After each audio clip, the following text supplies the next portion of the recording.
Alors pour faire le moulurage, on a identifié le mâle et les femelles. Donc les mâles se pratiquent au-dessus de la bordeuse et les femelles en dessous. Et c'est parti pour le mâle. Donc là, il faut régler un petit peu ce qu'on appelle le métal. Hein. Cette partie en fait qu'on a d'ici, du bord du guide, qui est tout petit, hein, jusqu'au petit bord qu'on voit ici, c'est-à-dire 1 ou 2 mm.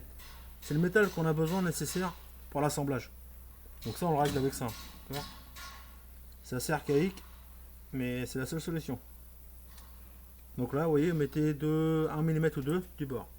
Et on est parti. Donc vous mettez là le mâle le premier. On pose au mâle, on serre légèrement et on commence à tourner. Et là on vérifie, vous voyez, le métal que j'ai mis là, c'est les deux petits millimètres qu'on a ici.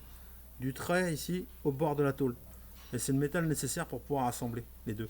Si on n'a pas assez ou de trop, on aura des difficultés. Donc là on continue. On moulure et on serre au fur et à mesure. Alors il faudra faire toutes les moulures en fait à la même profondeur. Vous voyez par exemple je arrête ici, toutes les moulures il faudra les faire tous les mâles à la même profondeur. Et les femelles un tout petit peu moins. Donc là le mâle il est terminé, il est creusé. On dessert et on passe à la femelle. La femelle on la met en dessous. On démarre. On va démarrer à l'axe. C'est-à-dire au vis. On va faire la partie ventre avant. Là on serre assez fort parce qu'il ne faut pas que ça glisse. Toujours en collant le guide. Voilà la partie. Par contre la partie du dos, on va être obligé de se décoller légèrement du guide, vous voyez. Je me décolle légèrement. Que si on vient coller le guide, on va prendre trop de métal. Et là une fois que le passage est fait, c'est beaucoup plus facile. Et au fur et à mesure vous serrez. Tout après en posant, en inclinant cette partie là sur le guide. Il faut qu'on vienne vraiment coller toute la partie ici, vous voyez, elle est collée sur le guide. Et après on peut tourner, le passage est fait, c'est bon. Pareil les femelles, toujours à la même profondeur. Mâle, femelle. Le restant, le suivant. La partie en fait imbriquée. On va faire le mâle ici. Pareil, on démarre en face des vis ou à l'axe, peu importe. Hein. Soit ici ou en face. Jamais démarrer dans le ventre ou dans le dos, c'est beaucoup plus difficile. C'est parti, la partie du dos, vous voyez, je la décolle légèrement, sinon je vais prendre trop de métal.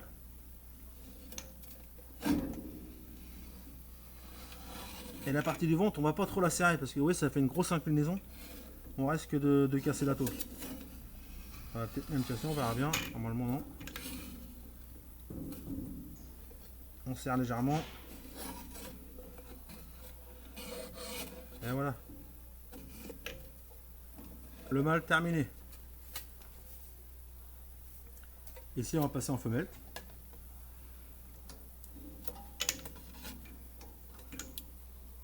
Là, on se décolle légèrement. On serre. La partie du ventre qui est un peu plus difficile, on la colle bien en guide. On vient recoller. C'est pareil que l'autre femelle, on vient la coller au guide. Voilà. Tout en serrant et on colle au guide. Partie en imbriqué terminé. Et la dernière qui nous reste, on va faire la femelle avant, ça va donner un petit peu de rigidité à la demi-section. Voilà, les parties circonférentielles sont beaucoup plus rapides que celles qui sont inclinées. On part de l'axe, on se décale légèrement. Le mâle il est un petit peu plus difficile à faire. Surtout sur des petites sections comme ça. Des petits développements.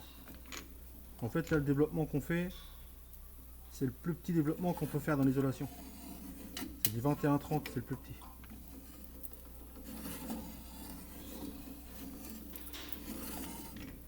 Et voilà, le mâle terminé. Donc le moulurage du double quinze est terminé, il nous reste l'assemblage.